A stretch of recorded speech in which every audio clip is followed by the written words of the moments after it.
My family skipped my biggest moment. Not a birthday, not a promotion, my wedding. 4 empty chairs in the front row, the ones reserved for them, stared back at me, harder than any guest ever could. I kept checking my phone, waiting for a single message, a reason, anything.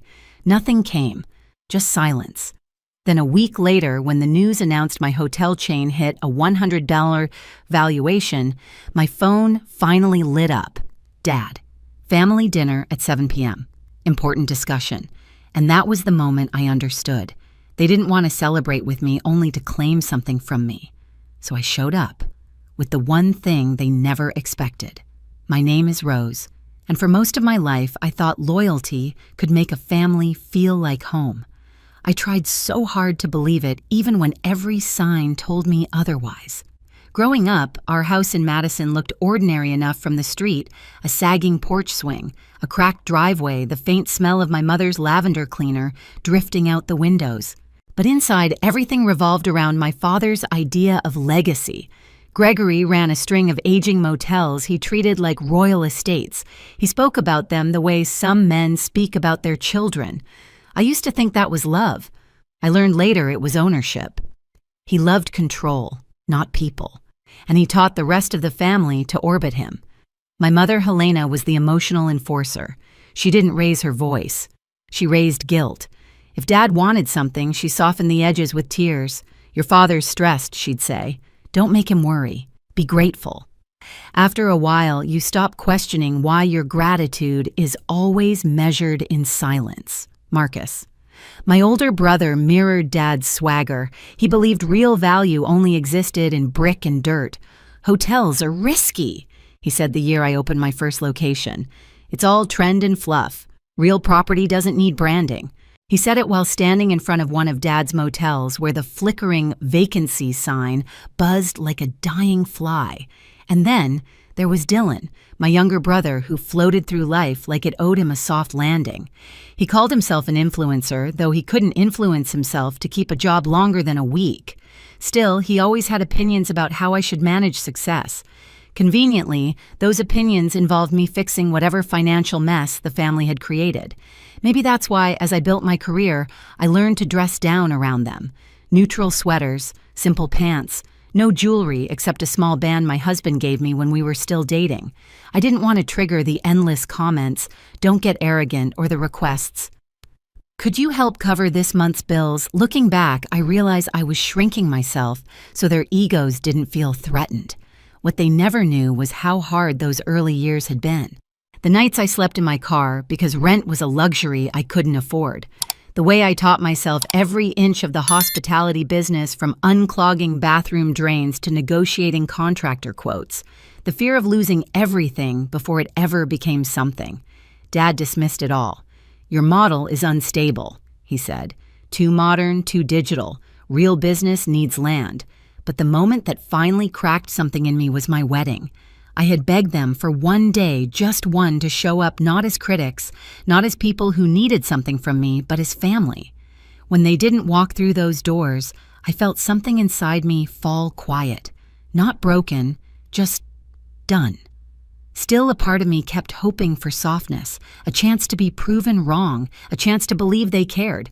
So when Dad texted me after the valuation hit the news, I stared at his message longer than I should have of. Family dinner, important discussion. Maybe, just maybe, they wanted to make it right.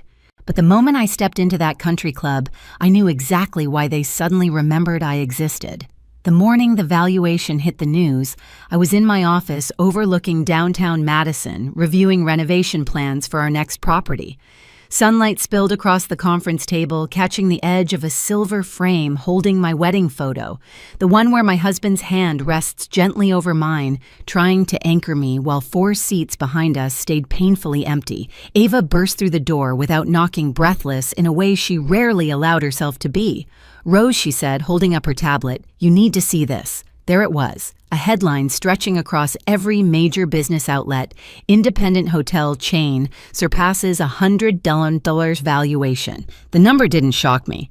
I'd seen it in our projections, tracked it month by month. But the world reacting to it that made my breath catch. My staff trickled in, clapping, congratulating, hugging. Ava brought out a bottle of sparkling cider she'd been hiding for months for the day you finally believe you did this. I laughed, but it felt strange.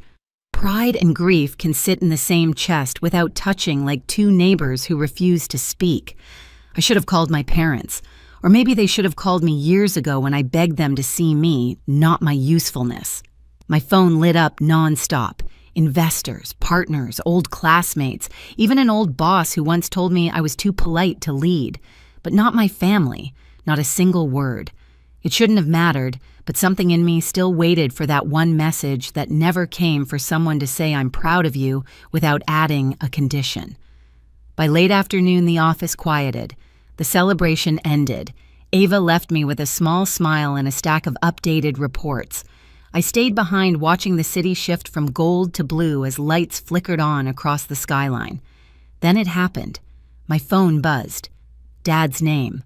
For a second, everything in me stilled. No apology, no acknowledgement, just the message. Family dinner at 7 p.m. Important discussion, not a question. A summons. I read it again, hoping I missed something. A warm note. A sign they remembered the wedding. Anything human. But the words sat on the screen like a demand. Ava was gathering her things when she noticed my face. "Let me guess," she said softly. They resurfaced. I handed her the phone. She exhaled slowly. They want something. People don't schedule important discussions out of love. I already knew she was right. I just didn't know how right. Not yet. But when I typed back, "I'll be there," a calm I didn't recognize settled over me. Because for the first time, I wasn't walking into their world unarmed. I pulled into my driveway that evening with Dad's text still glowing in my mind. Family dinner at 7 p.m., important discussion. It was the kind of message he'd send to an employee, not a daughter. No congratulations.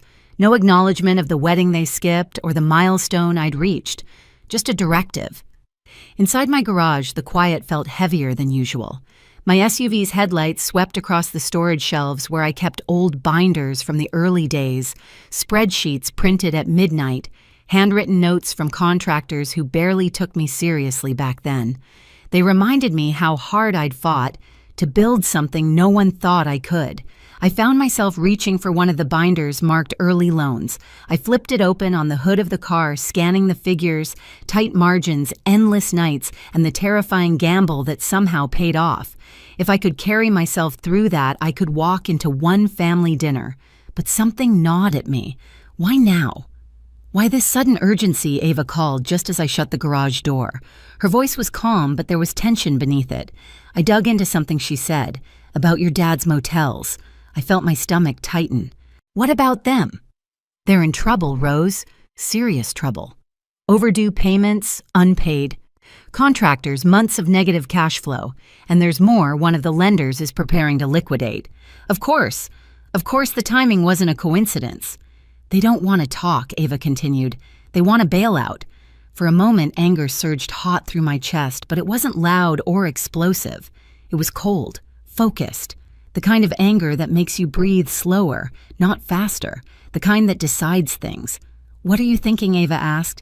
I'm thinking, I said slowly. We should get ahead of this. She understood instantly. You want the debt. I want the leverage. I corrected. By the next morning, Ava had mapped out every loan tied to the motels. Some were small, others staggeringly mismanaged. But one thing became clear. Gregory's empire wasn't just crumbling, it was already dust. He just needed someone else to sweep it up for him. And apparently, that someone was supposed to be me. We spent hours reviewing payments, bills, contracts, records, everything that painted a picture of a sinking ship held together by denial. Ava contacted the lender. The lender, eager to offload a failing account, was more than willing to negotiate. By late afternoon, the acquisition was in progress. That evening, as I dressed for the dinner, something shifted in me. I didn't choose the soft sweaters I wore around them. I chose a dark silk blouse, a clean blazer, hair pulled back. Not flashy, but unmistakably controlled. Present. Capable. On my desk, Ava placed a neatly prepared folder. Everything you'll need, she said, including options for restructuring and termination. I looked at her. Are you sure we're doing the right thing? You're not hurting them, she said gently. You're just ending the cycle. As I walked out the door, I realized she was right. This wasn't revenge. This was an exit. And the moment they asked me for help, I'd finally get to show them who they were asking. I showed up with the one thing they never expected: clarity. Not anger, not desperation, not the old version of me who tried to earn a place at their table. Just the truth, and the documents that proved it. The country club parking lot was already half full when I pulled in. Warm yellow lights glowed from the tall windows, washing the manicured hedges in a soft sheen. I sat in my SUV for a moment, breathing in the leather scent and the faint citrus of the air freshener, letting the calm settle. I wasn't here to fight. I wasn't here to beg. I was here to end it. Inside, a hostess greeted me with a bright smile that dimmed instantly when she recognized my parents' last name. "They're already seated," she whispered, as if warning me. "Back room." Of course. Dad loved privacy when he planned to corner someone. The moment I stepped into the private dining room, 4 pairs of eyes latched onto me. Dad leaned back in his chair like he owned the place. Mom offered a trembling smile meant to look warm. Marcus smirked like I'd arrived late to someone else's meeting. Dylan lifted a glass of iced tea in a lazy salute. Victor, the uncle, who always appeared when money was involved, sat beside Dad, hands folded like a consultant ready to pitch. Dad didn't even say hello. He gestured at the empty seat. "Sit, we need to talk." I didn't move. "Funny," I said. "That's exactly what I thought." Mom clutched her pearls dramatically. "Rose, don't start with that tone. This is a family dinner." I finally walked forward, placed my bag beside my chair, and sat down, calm, composed. Feeling their expectations pressing against the air like humidity, Dad cleared his throat. "We're in a situation," he began. "The motels, well, they've hit a rough patch. Nothing we can't fix with the right infusion of capital." There it was. The reason for the text. The reason for the sudden interest. Marcus jumped in. "We know your business is doing well, overvalued probably, but still strong. You could help stabilize things. For the family. For the legacy," Dad added. Mom dabbed her eyes with a napkin. "We wouldn't ask if we weren't desperate, honey. We were humiliated when we heard about the valuation from strangers.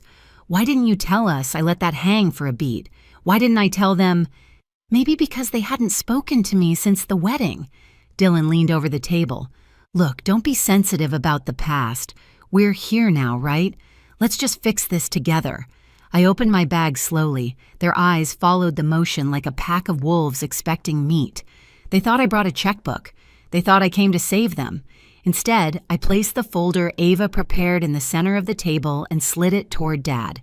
He frowned. "What's this reality check?" I said. "And a reminder." He opened it and scanned the first page. His face drained of color. Marcus leaned in. Dylan froze. Mom's breathing hitched. "What is this supposed to mean?" Dad demanded, voice rising. "You wanted a bailout," I said calmly. "But that debt, the one drowning your motels, it's not the bank's problem anymore." Marcus flipped through the papers. "This is acquisition paperwork." Victor swallowed. "You bought the debt?" I nodded once. "Through a holding subsidiary. Legally, cleanly, quietly. As of this afternoon, every loan tied to the motels belongs to me." Dad slammed the folder shut. "You think this is funny?" "What gives you the right, the lenders?" I cut in. They were thrilled to offload a failing asset. They practically rushed the signatures. Mom gasped, a hand to her mouth. "Rose, how could you? How could I?" What I said softly. "Make sure your sinking ship doesn't take me down with it." Dad rose halfway from his chair, finger stabbing the air. "If you walk out that door without helping us, then you are no daughter of mine." The room went dead silent. Even the waiter outside paused. I stood up too, but slowly, controlled. Years of swallowed pain minimized success, cheap guilt trips, they all lined up behind me like invisible witnesses. "I didn't walk away," I said. "You did. You skipped my wedding. You ignored my life. You only appear when you need something." Dad's jaw clenched. "We're your family." "And I'm not your rescue plan," I replied. I opened a smaller envelope and placed a single check on the table. "This is a buyout. $200,000, enough for you to walk away clean, 30 days to vacate the properties. After that, I restructure." Marcus grabbed the check. "You're kicking us out of our own motels." "They're not yours," I said. "They haven't been for months." The debt swallowed the equity long before I stepped in. Dylan shook his head, muttering, "This is insane." Victor's voice broke. "You're ending your father's legacy." "No," I said. "I'm ending his control." Mom began crying softly. "We just wanted to talk. You wanted money," I said, "but you never wanted me." The words didn't come from anger. They came from clarity. From a place so quiet inside me, it almost scared me. Dad's voice cracked for the first time in my life. "Rose, don't do this." I looked at him, really looked at him. A man who built a prison out of his own pride. A man who believed love was currency. A man who thought I still needed his approval to breathe. "I already did," I said. I gathered my bag and the empty envelope. Ava stepped into the doorway right on cue, holding backup copies of every document. Her presence alone made the room shrink around them. "If you have any questions," she said to the table, "direct them to our office, preferably in writing." Dad sank into his seat. Marcus cursed under his breath. Dylan stared at the table like it betrayed him. Mom reached out a trembling hand toward me, but I stepped back. "Rose," she whispered, "please, don't leave like this."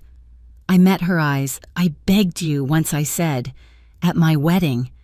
Then I turned and walked out. Their voices rose behind me, shouting, panicking, scraping chairs, but none of it touched me. The hallway felt brighter, the air cleaner, the weight gone. Outside, the night was cool and the sky wide open. My phone buzzed once Ava texting, "Proud of you." For the first time in years, I believed it. I wasn't losing a family tonight. I was reclaiming myself. The next morning, sunlight streamed across my kitchen counter, catching on the folder I'd tossed there after leaving the country club. For the first time in years, it didn't look like a burden.